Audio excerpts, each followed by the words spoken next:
বাংলাদেশ এই মুহূর্তে মুখোমুখি অবস্থায় রয়েছে জিম্বাবুয়ের। বাংলাদেশের বিপক্ষে জিম্বাবুয়ে প্রথম ইনিংসে বড় লিড নিয়েছে। মেহেদী হাসান মিরাজ 5 মেরেছেন, নাহিদ রানা শুরুতে আঘাত এনেছেন। বাংলাদেশ সেকেন্ড ইনিংসে ঘুরে দাঁড়ানোর চেষ্টায় এখন পর্যন্ত লাইভ পেয়েও জয় লাইভ রয়েছেন, আর সাদমান তো আউট হয়ে গেছেন, কিন্তু সেগুলো নিয়ে আমি আলোচনা করতে চাই না। আমি যে আলোচনাটা করতে চাই এটা বাংলাদেশ ক্রিকেট বোর্ডের, ফারুক আহমেদের ক্রিকেট বোর্ডের এই মুহূর্তের যে অবস্থান, বাংলাদেশের পুরো সেন্টিমেন্টের বিরুদ্ধে যে অবস্থান, সেই অবস্থানটাকে আপনাদের সামনে ক্লারিফাই করে দেবে।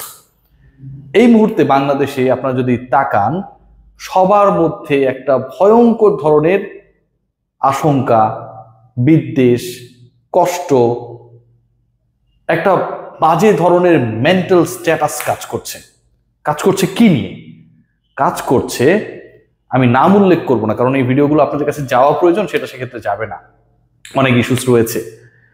একটা পার্টিকুলার দেশে যেভাবে নারকীয়ভাবে নানা কিছু চালানো হচ্ছে, তাদের মানবাধিকার লঙ্ঘন করা হচ্ছে, তাদেরকে একটা অভিশপ্ত নগরীর স্বাদ পেতে হচ্ছে, যে মানুষগুলো বাংলাদেশে একটা সময় যখন যুদ্ধ বিধ্বস্ত অবস্থা ছিল, যখন বাংলাদেশের ৭১ যুদ্ধ হয়েছিল, সেই সময় যেভাবে মানবেতর জীবনযাপন করছে, যখন বাংলাদেশের ইতিহাসকে যদি আমরা ফিরে তাকাই, যখন দুর্ভিক্ষ হয়েছিল, যখন মানুষ খাবার পাচ্ছিল না, যখন চিকিৎসা পাচ্ছিল না, যখন যোগাযোগ যাতায়াত ব্যবস্থা সবকিছুর একটা দুর্বিষহ সিচুয়েশন ক্রিয়েট হয়েছিল, তার থেকেও ভয়াবহ অবস্থায় রয়েছে এই মুহূর্তে আমাদের প্রিয় যে দেশের মানুষ, যে দেশের শিশুরা ভূমিষ্ঠ হবার আগেই পৃথিবীর মায়া ত্যাগ করে চলে যায়, যে দেশের শিশুরা পৃথিবীতে আলো দেখার আগেই সেই মটর আর রকেটের ঝলকানি দেখে, সেই পার্টিকুলার দেশের সাথে অ্যাফিলিয়েটেড একটা প্রোডাক্ট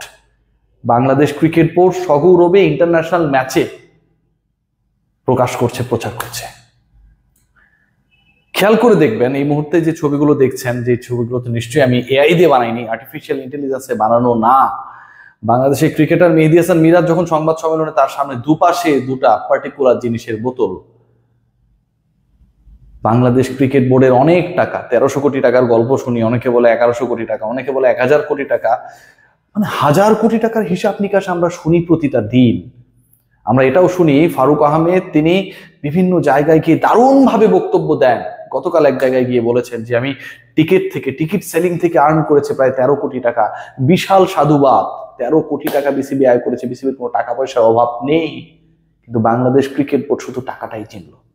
মানবাধিকার, সেই শিশুদের পৃথিবী ছেড়ে চলে যাওয়া, সূর্যের আলোর পরিবর্তে রকেটের ঝলকানি দেখা, যে শহরে শুধু নারীরা থাকে, পুরুষেরা তার সন্তানের পাশে থাকার সাহস পান না, কারণ তাদের ধরে নিয়ে যেতে পারে তারা, সেই তাদের প্রোডাক্ট বাংলাদেশের সবচেয়ে জনপ্রিয়তম ব্র্যান্ড ক্রিকেটের জন্য খুব প্রয়োজন, কারণ আমার টাকা চাই।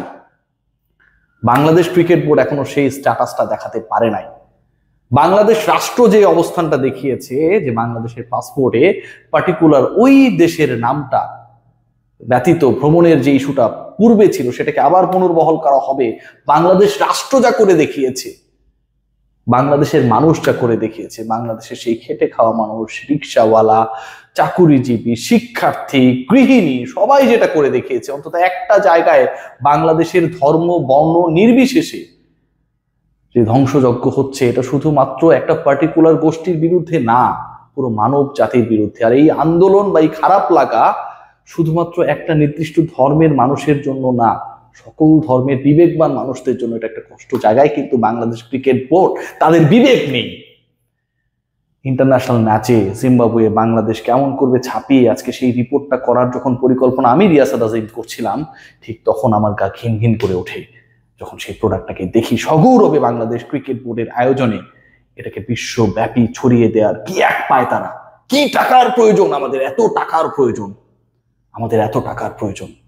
আমরা টাকাটা হিসাব করতে জানি, আমরা টিকিট বিক্রি করে ১৩ কোটি টাকা আয় করেছি, আমরা সগৌরবে সেই তথ্য দিতে পারি।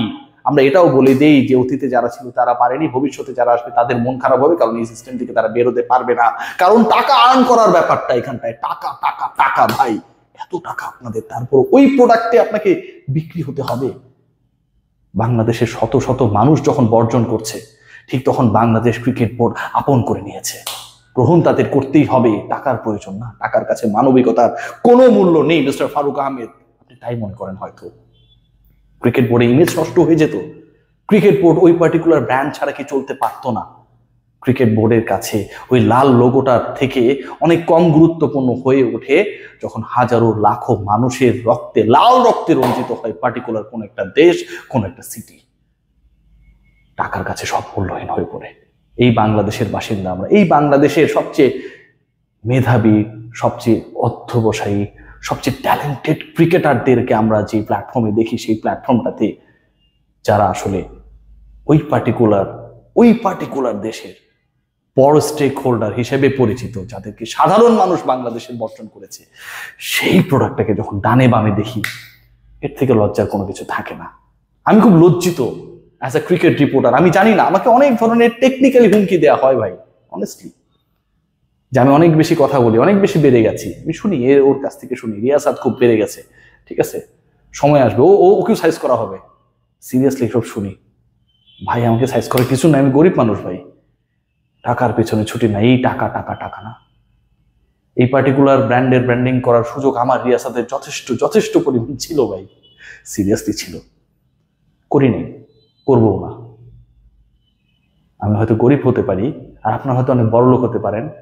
বড় লোক হয়ে বাংলাদেশ ক্রিকেট বোর্ড এবং কর্তারা যখন যেখানটায় তাদের মানবিকতা হারিয়েছে, আমাদের মতো অসংখ্য মানুষ সেখানটায় শকড হয়েছে তাদের এই কর্মকাণ্ড দেখে।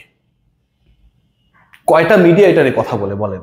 আপনারা যে আমাকে বলেন ভিউ ব্যবসায়ী, ভিউ খোর, খারাপ মানুষ, অবশ্যই আমি অনেক খারাপ মানুষ মানলাম। কজন এই কথাগুলো বলে? এই সৎ সাহস নিয়ে লোককে পাশ কাটিয়ে এই উচিত কথাগুলো বলার সাহসটা দেখায় কজন? এন্ড অফ দ্য ডে এগুলো বলার পরেও যদি আমি খারাপ মানুষ হই, অ্যাকসেপ্টেড, আই ডোন্ট কেয়ার কে কি ভাবলো, কে কি ভাবলো না। এন্ড অফ দ্য ডে আমার দেশ আগে, আমার দেশের পলিসি আগে। পলিসি সেটা ডক্টর মোহাম্মদ ইউনূসের সরকার ক্লিয়ার করেছে দুদিন আগে, পাসপোর্টে সেই পরিবর্তনটাকে আবার পুনর্বহাল করা হবে, ক্লিয়ার করেছে। কিন্তু বাংলাদেশ সরকার, do they have the guts to control Bangladesh cricket board? Definitely not. কেন জানেন? খেয়াল করে দেখবেন, এই ধানমন্ডি এলাকাতে কদিন আগে একজন চাঁদাবাজি করছিল, একটা ছেলে বলছিল তার একটা চুলও নাকি ছিটতে পারবে না, তারপরে তাকে একদিনের মধ্যে অ্যারেস্ট করা হয়েছে। ডেফিনেটলি চাঁদাবাজি সমর্থনযোগ্য না। সে কয় টাকা চাঁদা নিয়েছে ধরেন? 50 টাকা, 100 টাকা, 200 টাকা, 500 টাকা, 1000 টাকা, ধরুন 1000 টাকা প্রত্যেকটা গাড়িতে নিয়েছে, তাকে ধরা হয়েছে। সাধারণ একজন মানুষের সাথে এটা করেছে। আর অসাধারণ যারা বাংলাদেশের সুপারস্টার, যারা ক্রিকেটার, যারা তাদের সাথে যখন বাংলাদেশ ক্রিকেট বোর্ডের দেয়া দলের মালিক বাটপারি করে, টাকা দেয় না, পারিশ্রমিক বিপিএল এর এখনো বাকি রাখে, তাকে যখন বাংলাদেশ ক্রিকেট বোর্ড কিছু করতে পারে না, ক্রিকেটারদের পারিশ্রমিক বকেয়া থাকে, বিসিবি প্রেসিডেন্ট হেসে হেসে বলে 13 কোটি টাকা আর্ন করেছে, বিশাল কিছু করে ফেলেছেন। বিসিবির এই বিপিএল প্রোডাক্ট মানুষ দেখতে এসেছিল তাসকিনদের খেলা দেখার জন্য। নিজেরা কয় টাকা আর্ন করেছেন বলার আগে তাসকিনরা কয় টাকা পেয়েছে এই খবর রাখেন? আমার গার্সি প্রেসিডেন্ট নিশ্চয়ই রাখেন না। আপনারা শুধু টাকাটাই চেনেন, যে কারণে ওই ডানে বামে বোতল দুটা সাজিয়ে রেখেছেন। সবাই ভালো থাকবেন।